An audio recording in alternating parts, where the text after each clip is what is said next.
As a kid, most people would say that they had their favorite place to play, either by themselves or with their friends. Mine just so happened to be very specific. It wasn't specific in the sense that a plethora of details had to fall into place just to make it perfect. It was more about the time of year where I'd be able to mingle amongst the high stalks and conceal myself from anything and everything around me. I'm talking, of course, about a cornfield. This was not your average wide-spanning flatland field that gets tilled at the same time every year. The big difference with this particular field was that for some odd reason, the farmer who owned the land only sowed the crop every other year. I never found out why, but it might have something to do with the tale I'm about to tell you. In those early days, I had a small group of friends who lived relatively close to me. During the summer, we would gallivant through the forests and across streams. We would relax by the lake and bike down the dirt road I lived on. But one day, we noticed the cornfield for the first time ever. I'm not sure how we hadn't seen it prior, but now I chalk it up to our adolescent minds being far too distracted with the world around us to notice. But that day, my friends and I all became elated with the notion of running between the rows of corn that stretched higher than our imaginations. We would play various games like hide and seek, tag, and we would even knock down different sections and pretend they were our forts. Sorry, Mr. Beasley. That entire summer, we let our minds run wild with the fantastical aura the field provided, and nobody ever told us what we were doing was wrong, or at least impolite. When the crop was harvested, my friends and I were incredibly disappointed, and two of them seemed completely deflated altogether, as if their whole world had been ripped away. I felt for them. I really did, because I too had a great sense of sorrow deep within my being for no longer having our place of respite. That school year was the most boring year I can remember. My friends and I drifted apart, and even for people our age, there was a palpable tension growing amongst us that you should only find between estranged adults. Needless to say, we were all extremely unhappy. Winter came and went, then spring, followed by summer. Believe me when I say I was brimming with excitement over the prospect of returning to the cornfield. And as summer approached, my friends and I reconnected and were all incredibly excited about delving back into our world away from home. However, when my mother told me she hadn't seen any corn growing in the field, I was heartbroken. I told my friends, and they all didn't believe her, so of course we agreed to meet at my place and ride our bikes to see it with our own eyes. Much to my, and assuredly their, dismay, my mother was right.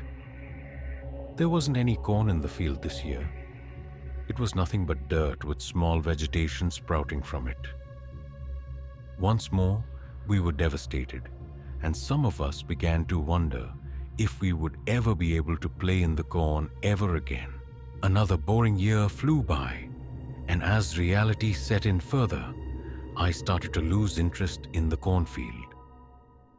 When I would bring it up to my friends, they seemed disinterested as well. It reached a point where we all agreed to just stop talking about it because we were older, and therefore we didn't need childish games to pass the time anymore.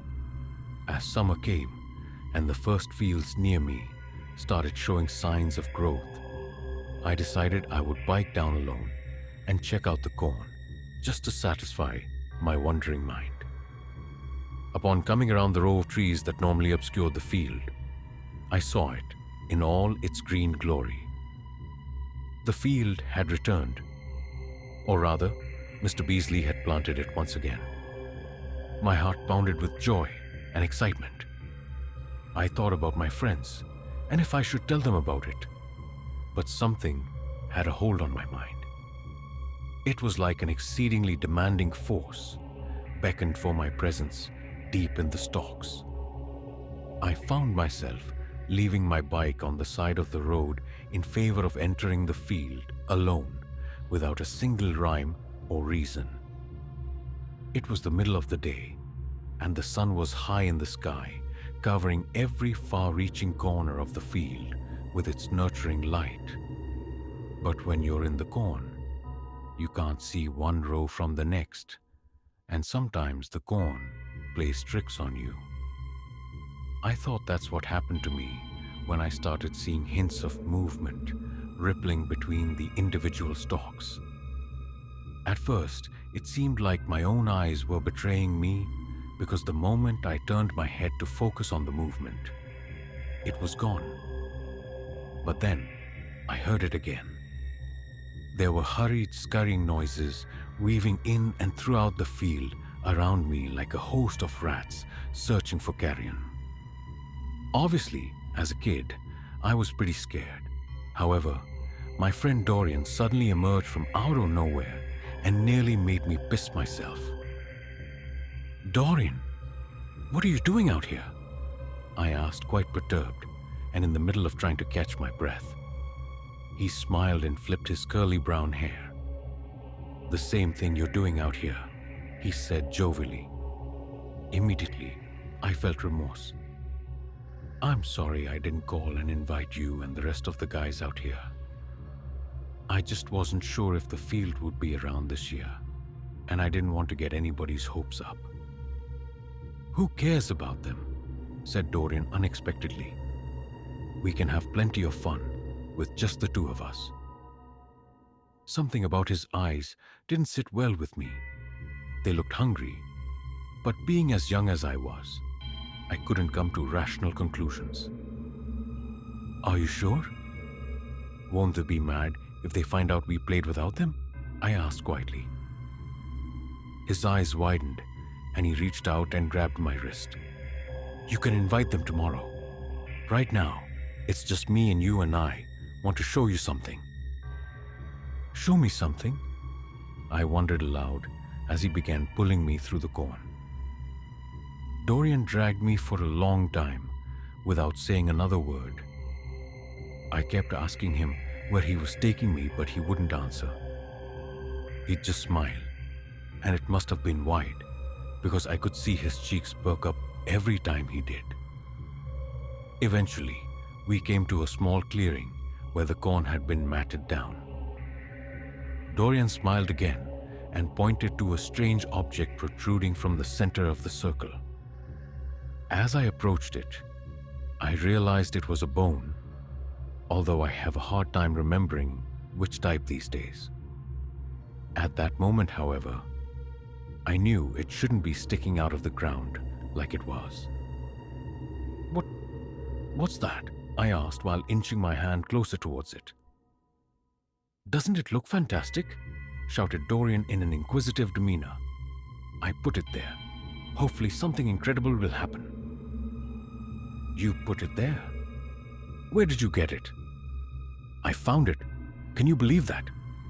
He was incredibly excited, and I wasn't sure why, because to me, I felt uncomfortable standing next to it. "Where did you find it?" I asked as the tip of my finger touched it. "What even is it?"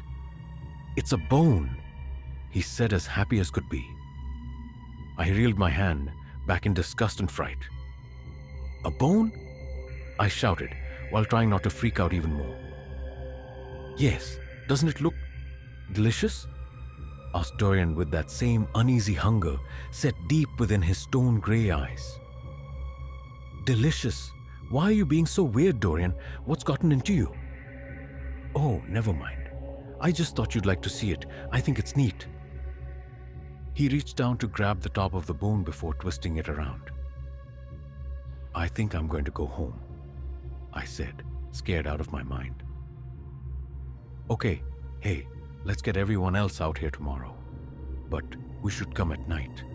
That way we can play some hide and seek like old times, but it'll be much more fun if it's in the dark. As I look back on it now, his face looked like what you might see on someone with psychopathic tendencies. I reluctantly agreed, even though Dorian's enthusiasm was unsettling. I don't remember how long it took for me to find my way out of the cone, but I know that by the time I reached the road where my bike was, it was dusk. As I rode home, I couldn't help but think about Dorian's malignant look and of how he was there in the first place. It was my understanding that he was helping his dad clean up their yard on that day, but I could have been mistaken. My mother scolded me when I returned home, wondering where I had been and all that.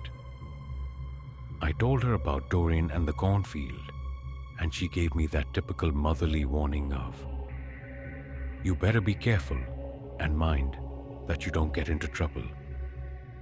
I don't want to have to clean up after your mess if you anger Mr. Beasley by being in his field." "I will, Mama, I promise," I said in retreat and in respect of my mother's wishes. That night I woke up in a cold sweat with my heart furiously beating. I wasn't having a nightmare, so I quickly scanned the room, the best I could for a possible reason as to why I was awoken. Nothing caught my eye until I looked at my window. Dorian was standing there with his face pressed against the glass. I jumped and gasped before regaining my composure. Dorian's elated expression failed to wane even after noticing he had scared me. I crawled out of bed and went over to my window. I didn't open it. Instead, I opted for just talking through the glass since it was quiet enough. "What are you doing here, Dorian?" I asked lethargically. "Just came to remind you about getting everyone to the field tomorrow night." He was exaggeratedly excited. "Yeah, I'll call them in the morning. You should go home. I don't even know why you're out there right now." Dorian didn't respond. He simply nodded without taking his eyes off me before backing away from my window into the dark beyond the reach of my nightlight. Now I know that wasn't normal behavior, but as a young boy, I didn't know any better. The next morning, I started by calling Ben. When I mentioned the previous day, as well as the way Dorian had been acting, he was furious. However, I was able to calm him down by telling the truth. I didn't know the field would be there, and I surely didn't know Dorian would be there either. After that, he came to terms with the situation and agreed to sneak out that night. Next, I called Corbin, who wasn't angry nor excited, and strangely enough, he agreed with me about Dorian's behavior. Luckily, I didn't need to convince him, because he was already prepared to jump at my beck and call. It was nice not having to explain myself further to one of my friends. Finally, I called Dorian. I wanted to confirm that we were still in fact meeting in the field that night. But when he answered, he was completely confused. I mean, he was almost yelling at me saying, "I never left my house yesterday." And, "You're crazy, Gavin." I admit, he almost had me believing that everything I saw was entirely a figment of my imagination. Fortunately, he managed to collect himself and decided in favor of coming to the field as well, although it was his idea to begin with. My mother suspected something was up and continually pressed me for information all day long. I was able to dissuade her from asking me after dinner time because I was getting annoyed, and I'm sure she sensed it. Finally, night fell, and I waited for my mom to go into her room. When I heard her door close, I grabbed the flashlight I kept under my pillow and snuck out of my window onto the soft grass outside. In the back of my mind, I was worried about whether my friends would actually come, and another part of me began to feel fear of being out in the dark alone. I was terrified of the dark as a kid. My bike was left out in the rain far too often, and therefore the chain grinded and squeaked from the rust that covered it as I pedaled down the dirt road towards the cornfield. On the way, I met up with Corbin. He had a flashlight attached to the front of his bike, as well as a separate handheld one gripped tightly in his left hand. I rode up next to him, and he nearly lost control. It was hard for him to hold the flashlight while holding the handlebars at the same time. "Why'd you scare me like that?" he shouted as he darted his head in many directions. "I didn't mean to," I said softly. "It really wasn't my intention to spook him." "This is so stupid," he said after a short time. He must have been referring to our antics regarding our visit to the cornfield. I know, and Dorian acted like he had no idea what I was talking about when I called him. "He did?" Corbin asked, perplexed. "That's weird, right?" "Well, you did say he was already being weird. I wonder if he's trying to trick us or something." "Maybe. The whole bone thing has me seriously wondering if there might be something wrong with him." "Bone thing? You didn't mention that this morning." "Yeah. He brought me to this spot in the field where a bone was sticking out of the ground. I'm not sure what kind it was, but he asked if I thought it was delicious." "What? That's so weird, Gavin. How are you not, freaking out over that?"